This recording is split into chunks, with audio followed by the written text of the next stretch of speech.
बिस्मिल्लाहिर्रहमानिर्रहीम अल्हम्दुलिल्लाह वस्सलातु वस्सलामु अला रसूलिल्लाह व अला आलिहि व अस्हाबिहि अजमाइन अम्मा बाद रब्बि इश्रह ली सदरी व यस्सिर ली अमरी वहलुल उक़दतम मिन लिसानी यफ़क़हू क़ौली। अस्सलामु अलैकुम व रहमतुल्लाहि व बरकातुहू। Welcome to Sira class. जज़ाकल्लाह खैर फॉर कमिंग। शुरू अल्लाह के नाम से जो बड़ा मेहरबान निहायत रहम वाला है।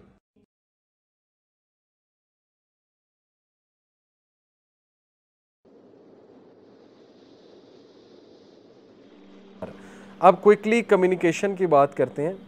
अल्लाह के नबी सल्लल्लाहु अलैहि वसल्लम की कम्युनिकेशन कैसी थी, इस पे मैं इंशाल्लाह बहुत डिटेल में आपको एक तो हदीस इंशाल्लाह सुनाऊंगा, कुरान से साबित करूंगा और कुछ हदीस भी आपको जो है वो सुनाता हूँ। जहाँ तक बात है स्पीकिंग स्टाइल की, तो देखें रसूलुल्लाह सल्लल्लाहु अलैहि वसल्लम को अल्लाह ने गिफ्ट दिया था और वो उन्होंने ख़ुद कहा, सही बुखारी की हदीस है कि I was sent with the characteristic of expressing many things with few words. अल्लाह ने मुझे जो फ़िरासत और बलागत दी है कि रसूलुल्लाह सल्लल्लाहु अलैहि वसल्लम बहुत कम अल्फाज में बहुत गहरी बात कर जाते थे। और ये अल्लाह की तरफ से, देखें ना, अल्लमाहुल बयान। अल्लाह कहता है इंसान को बोलना किसने सिखाया? मैंने सिखाया। तो अल्लाह चाहे तो वो बोलना ख़त्म भी कर सकता है अल्लाह। तो दैट इज़ आवर लॉर्ड, हमारा रब हमें कंट्रोल कर रहा है। खैर, अल्लाह के नबी सल्लल्लाहु अलैहि वसल्लम को अल्लाह सुब्हानहू व तआला ने ये एक बहुत बड़ा एट्रीब्यूट दिया था। हज़रत आयशा कहती हैं कि जब भी किसी सेंटेंस को या वर्ड को एम्फसाइज़ करना होता था, अल्लाह के नबी 3 बार रिपीट करते थे। ये बहुत खूबसूरत तरीका है बोलने का। अल्लाह माफ़ करे, जो लैंग्वेज आजकल हमें सिखाई जा रही है ना, मीमर्स की तरफ से और वो रोस्टर्स की तरफ से, और जो उर्दिश एक हमारी चीज़ चल रही है, वो सारे ही हम बोलते हैं।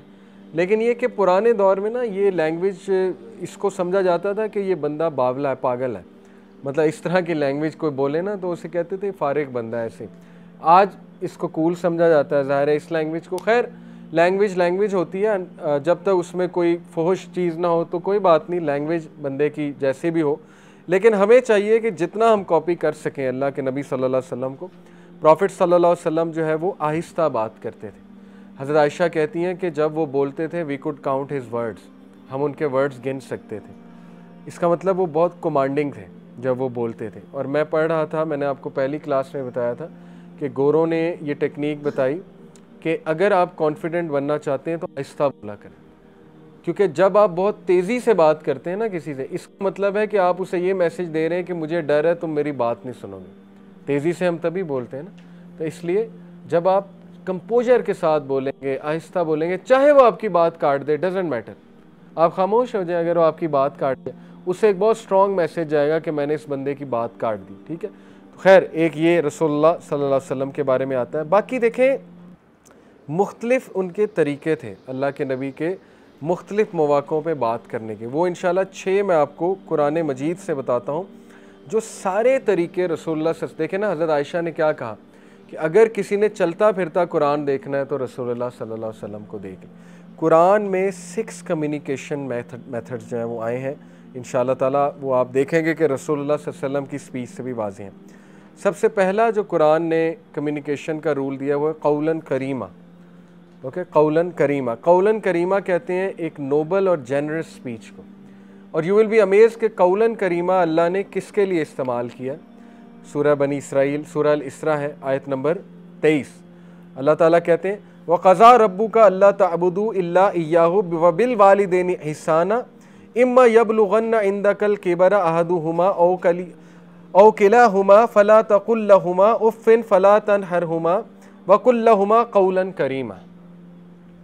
And your lord has decreed that you not worship except him and to parents वबिल वालिदैन एहसाना, अपने माँ बाप के साथ एहसान करो। एहसान से मुराद होता है एक्सट्रीम गुडनेस, यानी एहसान को स्कॉलर्स इस तरह एक्सप्लेन करते हैं कि जिस एक्सट्रीम तक तुम जा सकते हो जाओ।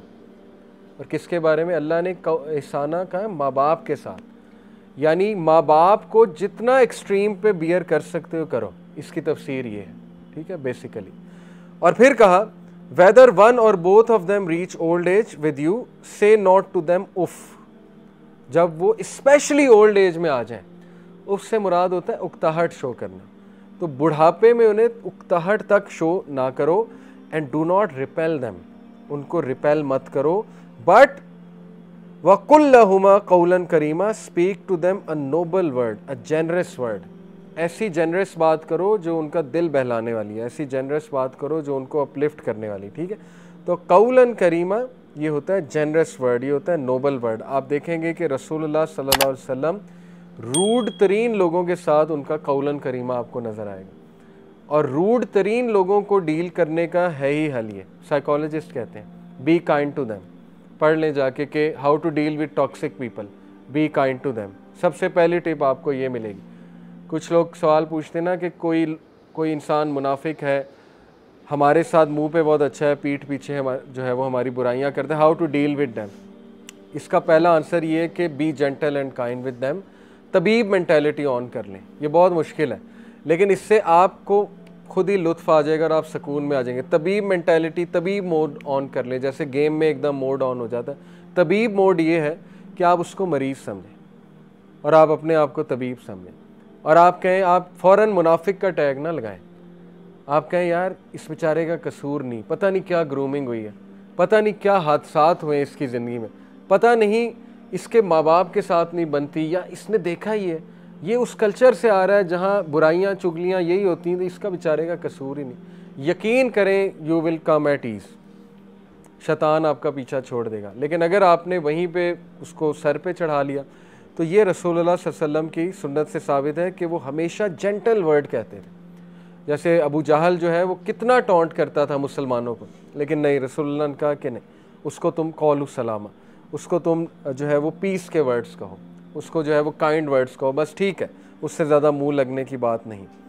दूसरा स्पीच का स्टाइल कुरान में कौलन सदीदा, या अय्युहल्लज़ीना आमनू इत्तक़ुल्लाह वक़ूलू कौलन सदीदा युस्लिह लकुम अमालकुम व यग़फ़िर लकुम ज़ुनूबकुम।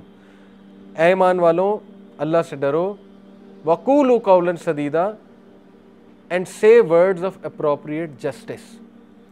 कौलन सदीदा का मतलब है वर्ड्स ऑफ अप्रोप्रिएट जस्टिस, और ये कहाँ है? प्रोफेशनल कम्युनिकेशन में। कौलन सदीदा बीवी के साथ नहीं लगाना है, ठीक है, ना ही माँ बाप के साथ लगाना है। कौलन सदीदा होता है स्ट्रेट फॉरवर्ड बात, जिसमें कोई लूप होल नहीं है, जिससे आपको कोई पकड़ नहीं सकता है। और अल्लाह ने कौलन सदीदा एक और जगह मेंशन किया है, बिजनेस ट्रांजैक्शंस करते हुए, सूरह निसा में गालिबन अल्लाह ने कहा बिजनेस ट्रांजैक्शन करते हुए कौलन सदीदा, लूप होल नहीं, अच्छा मैं अभी दे दूंगा, चल इतना कर लेते हैं, चल 3 महीने की डील कर लेते हैं, नहीं, लिखो स्ट्रेट फॉरवर्ड कौलन सदीदा के भाई मैं इतना कर सकता हूँ और मैं आपको इतना दूंगा। शुरू में सीधे हो जाओ। अभी हमारे बिजनेसमैन यही रूल कुरान का लगा लें, कौलन सदीदा, आप देखें उनका बिजनेस ग्रो करेगा, क्योंकि बरकत कहाँ से आती है? अल्लाह की तरफ से। अब्दुर्रहमान बिन औफ कौलन सदीदा करते थे, सीधी बात, खरी बात कि जी ये सामान ख़राब है ना लो, ये सामान अच्छा है ये ले लो, सीधी, कोई डर नहीं कि वो तो बिकेगा ही नहीं, वो भी बिक जाता था। बिकवाना किसने? अल्लाह ने। कस्टमर किसने भेजना है? अल्लाह ने भेजना है। लेकिन मसला ये ना, हमारा ईमान ही नहीं है। हमारे लिए अब्दुर्रहमान बिन औफ कौन है? हमारे लिए तो बिल गेट्स अब्बा है, सीधी सी बात। अब्दुर्रहमान बिन औफ हमारे लिए कौन है? तो इसलिए बात वही है कि जब वो अब्दुर्रहमान बिन औफ को बनाया ही नहीं आइडियल, तो बरकत कहाँ से आएगी? अल्लाह की तरफ से तो फिर बरकत नहीं आएगी ना। तो इसलिए कौलन सदीदा होता है जब आप कोई डील करने जा रहे हैं, ठीक है। स्ट्रेट फॉरवर्ड होना अच्छी बात है, लेकिन रिश्तों में नहीं। हम कौलन सदीदा रिश्तों में लगा देते हैं, हम कौलन सदीदा बीवी के सामने लगा देते हैं, ठीक है ना। हम उसको एडवाइस उस तरह से बात, प्रोफेशनल, अचानक प्रोफेशनल हो जाते हैं। तो ये प्रोफेशनल होना उनके साथ अच्छा नहीं है। उनके लिए अल्लाह ने कौलन करीमा कहा है, बीवी के लिए, ठीक है ना, या माँ बाप के लिए या रिश्तेदारों के लिए। तो इसको सीखना है हमने कि रसूलुल्लाह ऐसे करते थे। तो एनीवे कौलन सदीदा में 3 चीज़ें हैं, इंसाफ पर मबनी बात, खरी बात, कोई लूप होल नहीं। आपने बिजनेस पार्टनर को कहना है मैं आधे घंटे में आ रहा हूँ, तो आधे घंटे में आप वहाँ मौजूद हो, कोई हैंकी पैंकी नहीं, ठीक है ना। आपने उससे कहना है ना मैंने 2 महीने में तुम्हें पैसा रिटर्न करना है, तो 2 महीने का मतलब 2 महीने। अगर आप समझते हैं 2 महीने नहीं और साल लगेंगे, तो उसे लटकाना नहीं, आपने कहना साल में। बरकत अल्लाह डालेगा, उसका दिल अल्लाह नरम करेगा, अगर आपका यकीन है कौलन सदीदा, ठीक है। यही तो यकीन है, यही तो तवक्कल है असल में। तो एनीवे इसी तरह आपने कोई कॉन्ट्रैक्ट करना है, तो उसमें फिर कोई भी इधर उधर की लूप होल वाली बात नहीं होनी चाहिए, स्ट्रेट फॉरवर्ड बात होनी चाहिए। कुछ लोग स्ट्रेट फॉरवर्ड को समझते हैं बदतमीज़ाना बात, नहीं, वो कौलन सदीदा नहीं है। इशफाक अहमद कहते हैं कि कुछ लोग कहते हैं कि सच कड़वा होता है। वो कहते हैं गलत है, सच कड़वा नहीं होता है, सच बोलने का अंदाज कड़वा होता है। ये आपको किसने कह दिया सच कड़वा होता है? भाई आप वही बात बहुत अच्छे अंदाज में बोल सकते हैं। हाँ, कभी कभी बहुत ज़्यादा स्ट्रेट फॉरवर्ड होना पड़ता है, वो फिर एक्सेप्शनल सिचुएशन मौजूद, वो ये कि कोई बंदा बहुत ही शरारती है, उसके साथ फिर आपको स्ट्रेट फॉरवर्ड भी होना पड़ता है। लेकिन अदरवाइज़ देखें, ज़रूरी नहीं कि बंदा बहुत ही खरी बात और स्ट्रेट फॉरवर्ड एक बंदे को मुंह पे कह दे मुझे आप पसंद ही नहीं है, ये नहीं है कौलन सदीदा। ठीक है, रसूलुल्लाह सल्लल्लाहु अलैहि वसल्लम के पास एक शख्स आया और रसूलुल्लाह सल्लल्लाहु अलैहि वसल्लम ने उसके साथ बहुत अच्छा एक्ट किया, लेकिन जब वो चला गया तो अल्लाह के नबी सल्लल्लाहु अलैहि वसल्लम ने कहा कि इससे बच के रहो, ये शख्स जो है बहुत मक्कार है। और इमाम नववी यहाँ पर कहते हैं कि this is the permissible form of back biting, रियाज़ुस सालिहीन की हदीस। जिस शख्स के शर से आपने किसी को ख़बरदार करना है तो वो पब्लिकली कर सकते हैं, वो बैक बाइटिंग नहीं है। ठीक है, लेकिन वो जब शख्स सामने आया तो यू विल बी अमेज कि रसूलुल्लाह उसके साथ जेंटल थे। ठीक है ना, उसके मुंह पे ये नहीं कह दिया कि ये मक्कार है। हिकमत भी तो कोई चीज़ होती है ना। अब इसको आप जैसे मर्जी इंटरप्रेट करें, लेकिन इसको थोड़ा एनालाइज आप करेंगे तो आप समझ जाएंगे कि ये असल में तौर तरीके हैं बात करने के, और ये इसीलिए है कि अगले का दिल नरम हो जाए। अगर आप वैसे ही अगले को कह देंगे तू तो मक्कार है, तो जाहिर है कि वो फिर उसका वो एक दरवाज़ा आप बंद कर देंगे। लेकिन कभी कभी ये कुछ कहना भी पड़ता है, वो एक अलग सिचुएशन। तीसरा स्टाइल है कौलन लय्यिना। ये कहाँ पर है? सूरह तहा में आयत नंबर 44 में, फ़क़ूला लहू कौलन लय्यिनन लअल्लहु यतज़क्करु औ यख्शा। अल्लाह सुब्हानहु व तआला ने मूसा अलैहिस्सलाम को कहा कि मूसा जाओ फ़िरऔन की तरफ और देखो उससे कौलन लय्यिनन, उससे नरमी से बात करना। तो कौलन लय्यिना इसका मतलब होता है जेंटल स्पीच, नरम बात, नरम गो होना।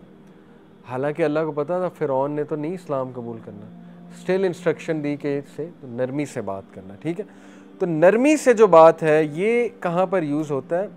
ये जनरली हर एक के साथ, घर वालों के साथ, अपने कोलीग्स के साथ, किसी को समझाते हुए नरमी इख्तियार करना।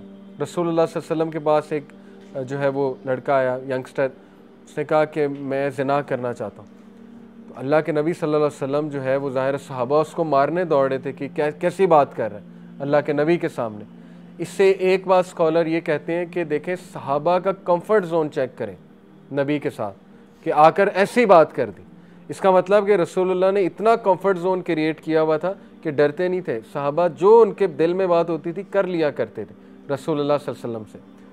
डरने से ना डरने से मुराद ये है कि आउट ऑफ मोहब्बत वो कहते थे कि हम बात कर दें। तो रसूलुल्लाह सल्लल्लाहु अलैहि वसल्लम ने कहा इजलिस या बुनैया, बैठो मेरे बेटे। और अल्लाह के नबी सल्लल्लाहु अलैहि वसल्लम ने देखें अब कैसे कंस्ट्रक्ट किया आर्गूमेंट। अल्लाह के नबी ने कहा कि तुम्हारी वालदा हैं? कहा हाँ। उनके साथ कोई ज़िना करेगा तो कैसा लगेगा? उसने कहा नहीं अच्छा लगेगा। तुम्हारी खाला हैं? उनके साथ कोई करेगा तो कैसा लगेगा? नहीं। बहन के साथ कोई करेगा कैसा लगेगा? उसने कहा नहीं। तो रसूल ने कहा तुम किसी की माँ, बहन, खाला के साथ क्यों ज़िना करना चाहते? बस उस बच्चे का मसला हल हो गया, उसका डीकंस्ट्रक्ट हो गया सारा जो गुबार था। और इस तरह रसूल ने बहुत जेंटल तरीके से उस शख्स को समझा दिया। इसी तरह वो जो बद्दू है जिसका मैंने आपको बताया, जो पेशाब कर रहा था, देखें किस जेंटलनेस के साथ हमारे नबी ने उसे समझा। इसलिए देखें, आपकी हार्श टोन से मसला हल शायद हो जाए, लेकिन जेंटलनेस से हो सकता है वो जल्दी हो जाए और उसमें अल्लाह की भी बरकत आ जाए। मैं आपको मिसालें देता हूँ दो।